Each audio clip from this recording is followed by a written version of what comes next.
Hello YouTube, Ruth Basque here with another video. So tonight we are going to talk about Rella and her special gift in my story. And I thought I'd bring little Rella out here to show her off to you guys. Now remember, Rella is Prophecy and Vlad's daughter in my story. And even though she is not a smart doll, she is going to be their daughter. And so we're going to pick this up with her and her mom and the things that are going to happen to her at night. So Vlad had came off of recon after being out for about a week. He came in and he saw his wife and his daughter. They were cuddled up reading a book because Rilla had started kindergarten. And she was reading the book to get her to learn how to read words. Rilla saw her daddy and jumped off of Mama's lap and ran to him and jumped into his arms. She was so happy to see them. She goes, "Daddy got special gift for Rilla?" And yes, he said yes, he did. He gave her a beautiful pendant with a crystal on it from his home planet. Since he was able to, on recon, to go through to his planet and visit his dad and his mom before he had to go back out for a small visit. And it was close to Rella's bedtime because she had to go into school in the morning. So Rella spent some time hanging out with her mommy and her daddy, and they talked about all the things he's seen and done and how quiet it was out there because for some reason the Ravagers had stopped doing any attacks. And most of the ships they were usually seeing going through the Helix Galaxy were nowhere to be seen. The huge battleship had moved towards the outer rim again and was sitting there quiet and idle. Nobody knew why yet. So Rella kissed her mama and daddy goodnight because they told her it was her bedtime, and she went into her room to go to sleep. As she was laying there and going into a deep sleep, she kept hearing a voice yelling for help. The voice kept saying, help us, please help us." Rella would wake up and screaming. Her mom would come in to see what was going on. Rella said that somebody needed help. They needed help out by the rim. They're begging for help. And her mama said, "You're just having a bad nightmare with everything that's going on, Rella. Lay back down and go to sleep." So Rella crawled under the blankets again. Her mom stayed in there with her for a while to comfort her and get her to coax her to go back to sleep. And Rella went back to sleep again. But then an hour later, she woke up screaming again. Her mom and her dad came into her room this time. She said she still heard the voice. It was a little voice, and they were begging for help. She said they needed them out by the outer rims to come and help them. Please help them. So Rella continued to say this. Now her mom told her again that she was just dreaming and coaxed her back into going to sleep. They left the door open this time so that it wouldn't be too dark in there, thinking that maybe it was the darkness that was bothering her the most. On the way down the steps, Vlad said, "You know, when two cultures like you and mine meet and marry and have children together, sometimes they are born with special gifts." Prophecy said, "Yes, but she does not hold the third eye." Vlad responded with, "They don't always do. My great-great-grandmother was actually a seer. She saw visions in her sleep at night. She was able to warn people of things that were coming and things that were going to happen before it happened because of her special gift." Prophecy never thought about this. Nothing like that had happened in her culture. And could it be that Rella had a special gift of seeing things at night in her sleep, having visions in her sleep? Was she a seer then, and nobody had told her about it? She decided that if they made it through this night, she would go to the elder of her people and ask them about this process. But later again that night, Rella was laying there asleep, and the little voice came to her. "Rella, help us, please. Help us, Rella. We need your help. Please, please help us." She woke up screaming again in her sleep, and her mom and her dad came running into the room. This time she would not go back to sleep, and she began to run a fever. So Prophecy and Vlad kept her with them that night and tried to keep her fever down. They decided she wasn't going to be going to school in the morning. They needed to find out what was going on. Rella fell asleep with a high fever that night, and Prophecy became very concerned. So she took her down to the med lab to see if they could find out what was wrong with her. But Rella had dropped into such a deep sleep that nobody could wake her, so all they could do was try to get her fever to drop. In her sleep, she felt that she was in another place. Rella saw like she was moving through space by herself. She saw different planets and different stars. She saw like she could almost hear voices in the distance. And then she saw the big, huge ship of the Ravengers, which scared her so much, but she couldn't wake up, and she couldn't scream, and she couldn't get help. And that was when she saw the other ships. These ships were ships that had left Helix Nubula a long time ago, and they were coming back to their home planet to be with their people again. This ship was one of those that was a terraformer ship, and it had gone a long, long ways off. These were ancestors and descendants of the original group who had visited a planet called Terra in a galaxy called the Milky Way.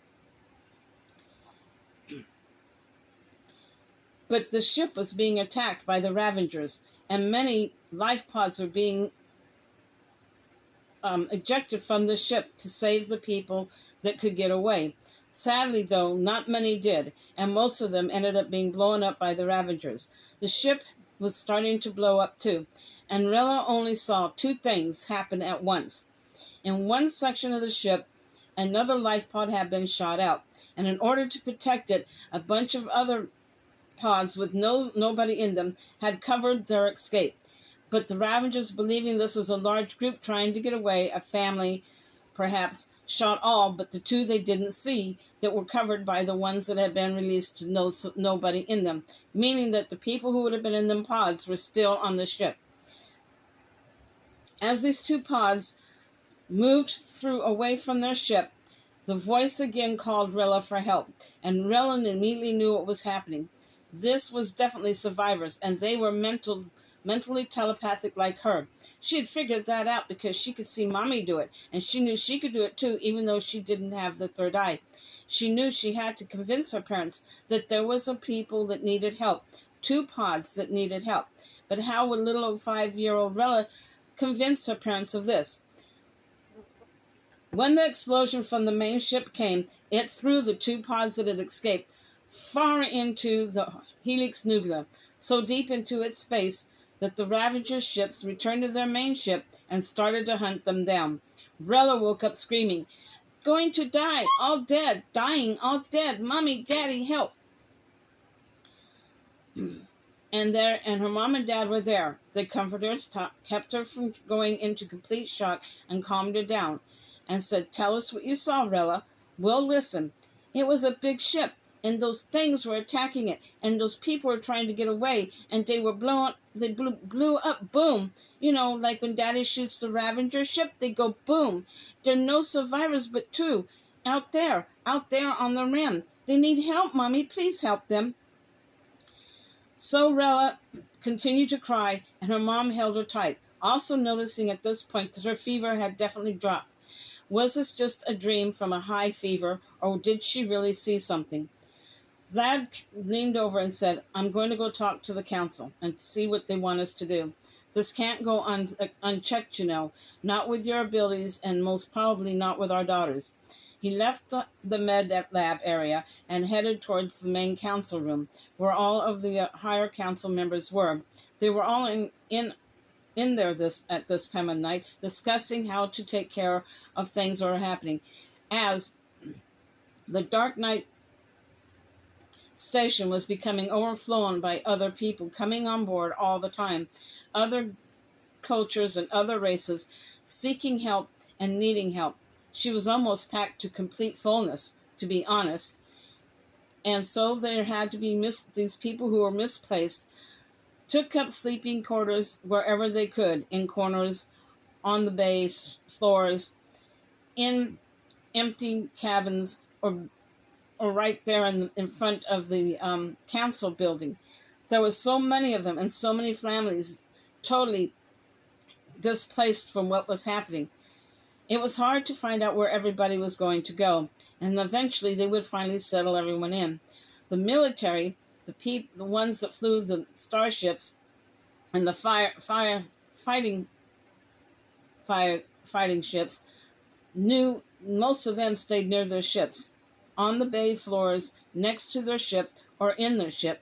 So there was no displacement really of them, except for their families if they had them.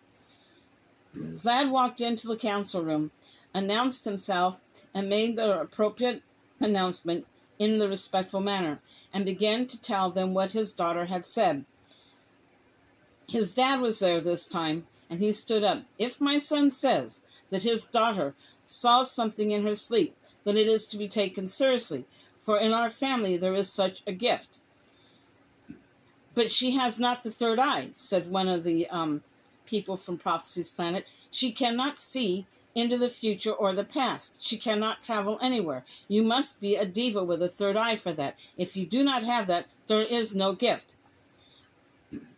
Then the cat people stood up. "But this is not so true, for we have seers in our clan too, only they don't go to sleep to see things. They don't go into meditation to see things. They see it in the smoke of the incense or the campfires. They see these things when they move with their spirit animals. It is possible she has a gift." So the argument went on, pros and cons, yea and nays, and this went on for several hours. About the time that it was decided, a small group would leave to go find these so-called survivors of this mysterious ship. Rilla had fallen into a very deep sleep, and was sleeping so peacefully nobody had the nerve to wake her up and let her know what was happening. They let her sleep through the night. She no longer woke up screaming. It was like she knew what was already going to happen and had actually relayed the message. But in her mind she could still hear them, and she talked with these two beings. They were girls, young girls too, not too young, maybe in their teens, but they were talking to her and she was talking to them. And in her quiet sleep, they comforted her, and she was comforting them. Vlad was head of the small fleet that left the bay that night. He flew with his group around the areas looking for the small fleet. They came close to the outer rim and didn't see it. They continued through the night, and there they were, the two pods Rilla had talked about, right above Draco, Vlad's planet. And right behind them were Ravager ships. Now it was going to get nasty, because there was only like a small fleet of them and a large fleet of the Ravagers. Why did they want these pods so fast and so bad? Why did they want to capture these lit survivors in this pod? What was so different and so important that they made sure they did not return to their own galaxy? Vlad and his crew went in and flew in. He relayed the message to the Dark Knight Station to let them know that they were engaged in a battle. They let them know they had found the two pods.